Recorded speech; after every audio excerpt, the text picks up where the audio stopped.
Vamos falar da reforma na Inglaterra. Por que é importante a gente falar da reforma na Inglaterra? Porque vocês vão ver que a reforma na Inglaterra ela é um pouco esquisita. Ela é meio estranha. Ela já começa estranha. O Dr. J.I. Packer, ele disse que, em uma das suas palestras, que o surgimento da igreja anglicana se deve a uma série de acidentes. Então ela é bem diferente. O surgimento dela é uma coisa completamente diferente do resto da reforma. Há um elemento político muito forte. E isso, por um lado, é bom, porque criou uma igreja assim, de via média, uma igreja a meio caminho, com uma reforma meio de mentirinha, uma reforma que não reformou de verdade. E isso vai fazer com que, ali naquele ambiente, naquele país, possam surgir homens como os puritanos. Por quê? Porque a reforma não está pronta. E alguém vai se incomodar com isso. Então é bom que, por um lado é bom que a coisa tenha sido assim a meio caminho, para que depois viesse uma outra geração e completasse a caminhada. Tudo começa, e é uma coisa muito esquisita, quando você fala em Inglaterra, você fala de reis e rainhas, né? E não foi diferente na questão da reforma na Inglaterra. Tudo gira em torno de reis e rainhas, a gente não tem como escapar de falar de reis e rainhas. Tanto que a própria igreja anglicana, o surgimento dela se deve a um divórcio. A um divórcio do rei Henrique VIII. Esse rei Henrique VIII, bem conhecido, ele teve 6 esposas. A primeira morreu, a segunda foi decapitada, a terceira ele se divorciou.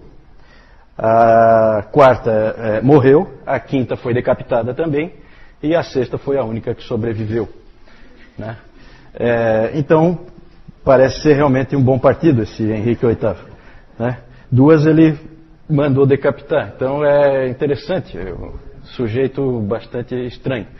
E tudo gira em torno do fato de uma das esposas dele, a Catarina de Aragão, espanhola, não ter dado a ele um herdeiro homem. Havia uma preocupação muito grande em ter um herdeiro homem, porque ele tinha acabado de vir de uma série de revoluções. Houve a Guerra dos 100 Anos, depois houve a War of Roses, como eles falam, que é uma revolução, uma guerra civil, E então ele se preocupava muito em ter um filho homem para ser o seu sucessor. E ela não lhe dava um filho homem, então ele quis se divorciar. E aí tinha que ser autorizado pelo Papa o divórcio.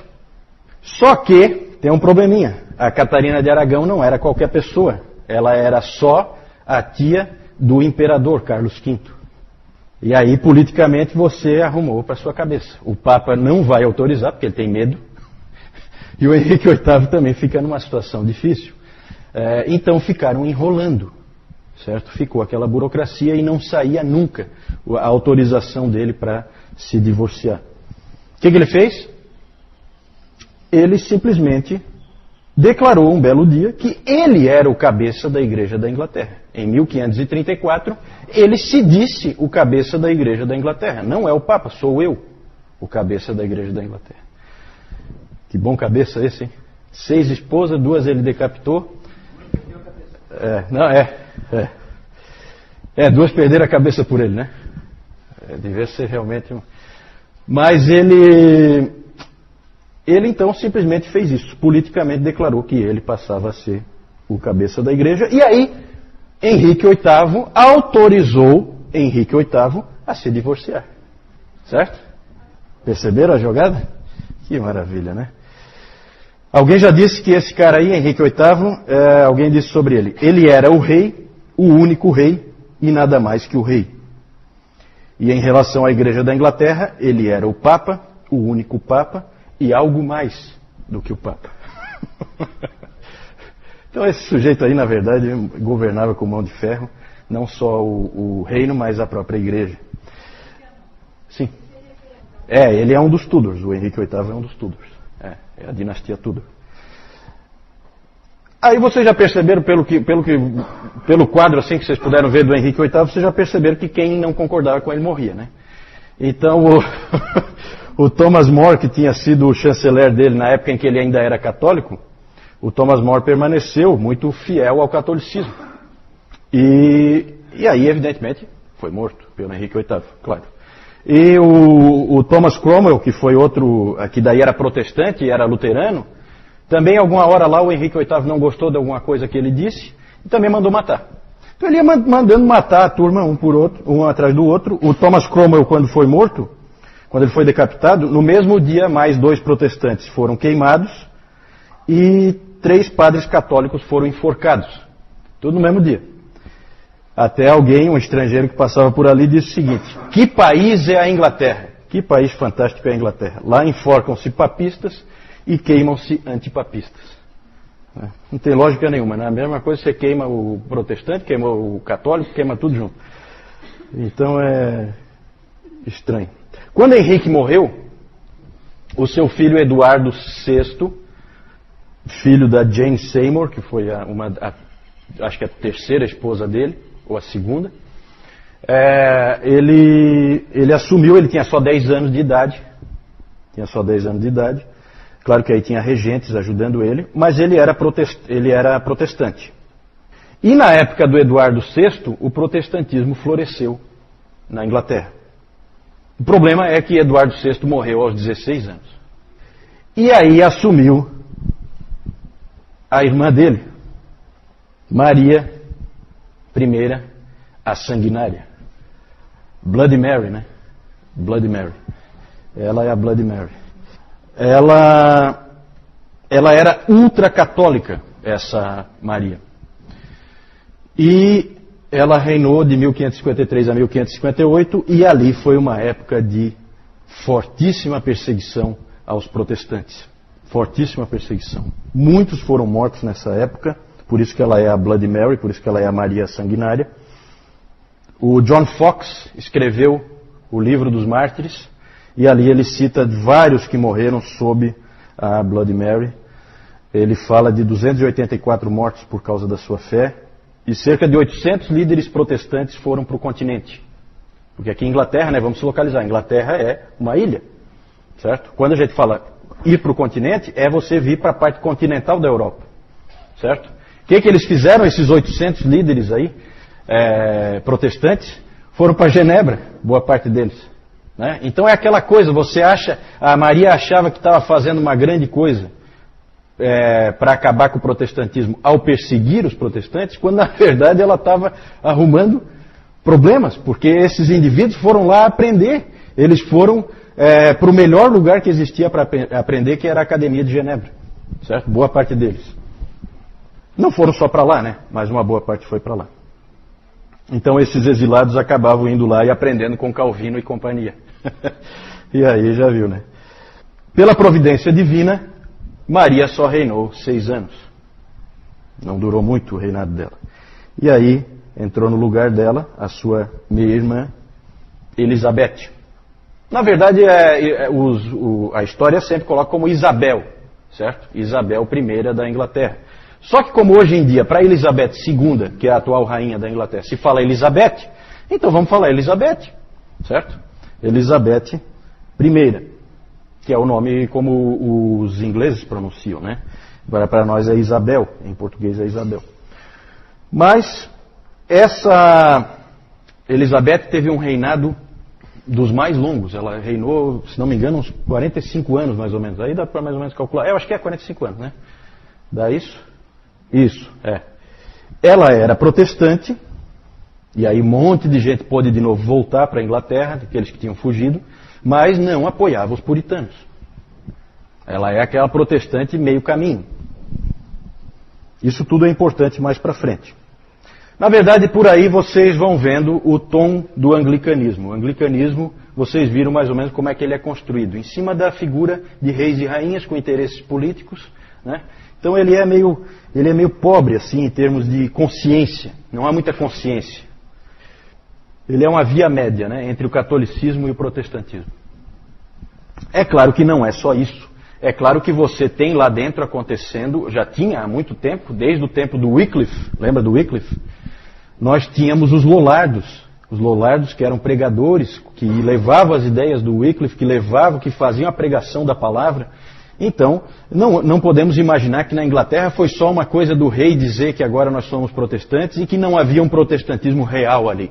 Havia sim, só que não nos principais postos. Por quê? Porque o modelo é aquele modelo com bispos, então o rei da Inglaterra ou a rainha da Inglaterra nomeia os bispos e toda a estrutura da igreja é calcada em cima de questões políticas. Interessante é que, para vocês terem uma ideia do anglicanismo, como é que é, tem a história do vigário de Bray. Bray é uma cidade que tinha lá, e tinha um vigário lá, que cada vez que mudava de rei ou rainha, ele mudava. Então, uma hora ele era católico, depois ele era protestante, aí ele, né, então ele ia conforme a música, dançava sempre conforme a música.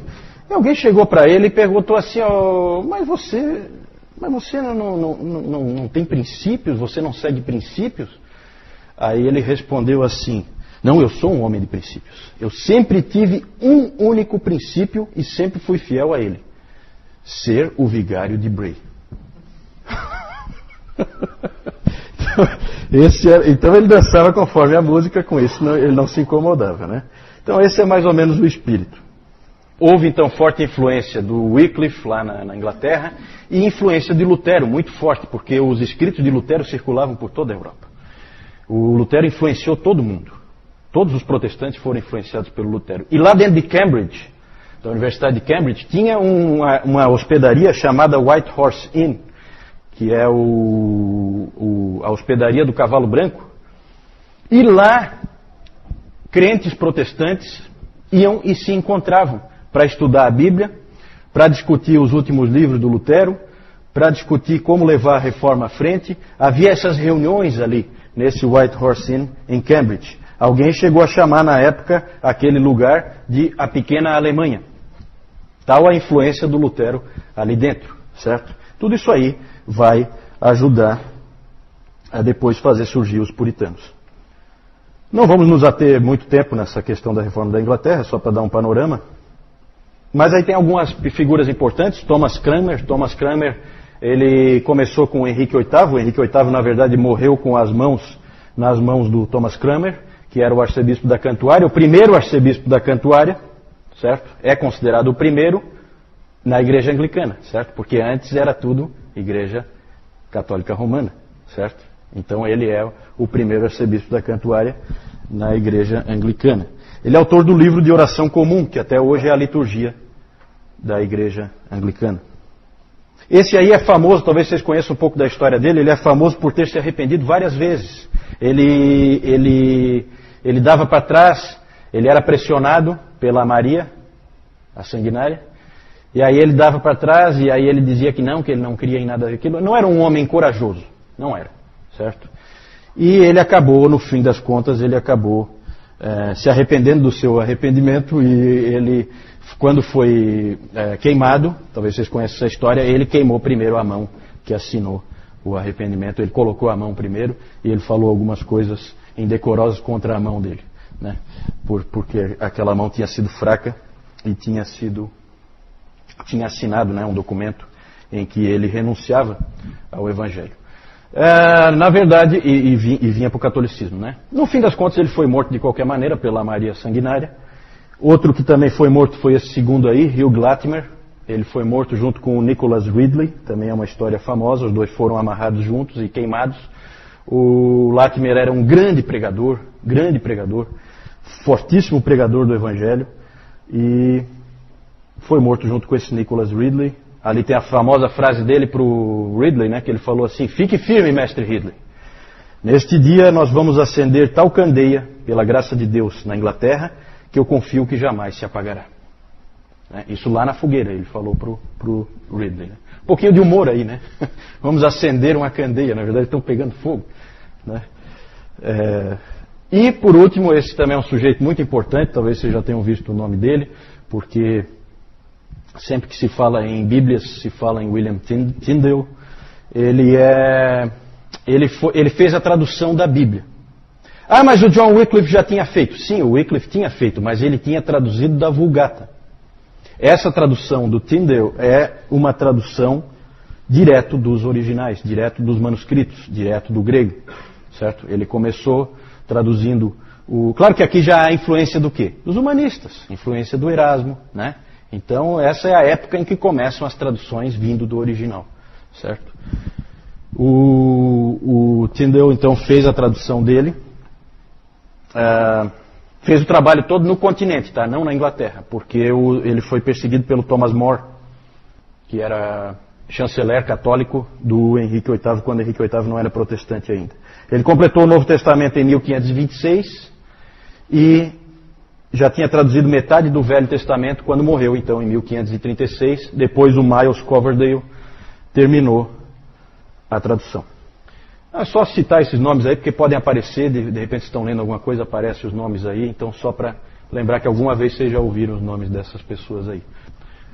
Então aí, nós temos aí os reis e rainhas, né? O Henrique VIII ali, o Eduardo VI, evidentemente, morreu com 16 anos, então só tem a pintura dele ainda menino.